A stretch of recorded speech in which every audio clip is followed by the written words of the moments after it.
আসসালামু আলাইকুম প্রিয় দর্শক, কেমন আছেন সবাই? আজকে কোরবানির প্রস্তুতি জন্য মশলা আমি যে গরম মশলাটা ব্যবহার করি রান্নায়, গোটা মশলা ব্যবহার করি না, গোটা গরম মশলা ব্যবহার করি না, কিন্তু গুঁড়া গরম মশলা ব্যবহার করি। সেটা আজকে আপনাদেরকে দেখাবো। এখানে 15 রকমের আইটেম আছে, 15 রকম। তার মধ্যে আছে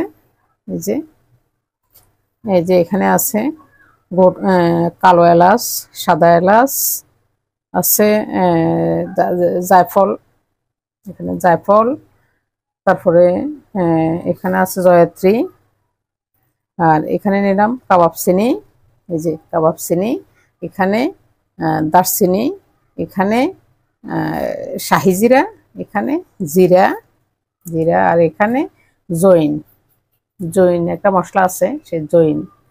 আর এখানে জয়ত্রী তো বলছি। আর এখানে নিচ্ছি গোলমরিচ, তারপরে লং, তারপরে এখানে গোটা মরিচ, এখানে কটা তেজপাতা। আর এখানে নিচ্ছি এই যে এখানে নিচ্ছি স্টার অ্যানিস, যেটা যেটা স্টার অ্যানিস। এই সব মিলিয়ে 15 রকমের মশলা হয়েছে এখানে।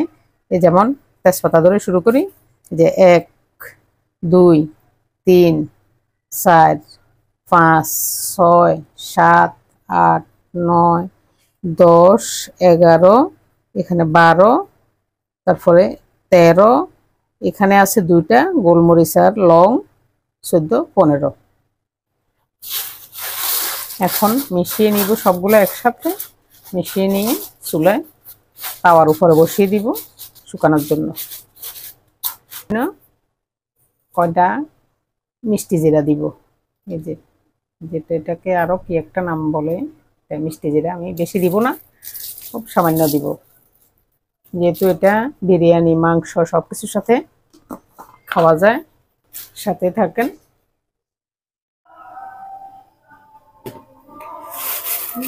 গরম মশলাগুলো সুন্দরভাবে শুকিয়ে গেছে, একদম কুড়মুড়া হয়ে গেছে, শুকিয়ে একদম কুড়মুড়া হয়ে গেছে।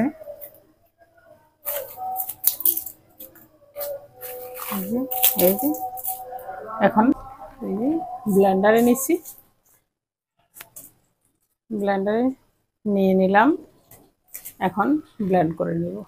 গুঁড়ো করা হয়ে গেল আমার রোস্ট, বিরিয়ানির মাংস, রেজালা, এসবের জন্য গরম মশলা 16 রকমের, 16টা আইটেম এখানে সবাই করে নেবেন। এই মশলাটা মাংসের স্বাদ অন্যরকম আসে, অন্যরকম একটা ফ্লেভার আসে মাংসের মধ্যে এই মশলাটা দিয়ে ব্যবহার করলে। রান্না মাংসের মধ্যে ব্যবহার করতে আমরা এই মশলাটা শুধু বিরিয়ানির মাংস, রোস্ট, রেজালা না, আমরা গরুর মাংস, মুরগির মাংসতেও ব্যবহার করতে পারি রান্নায়।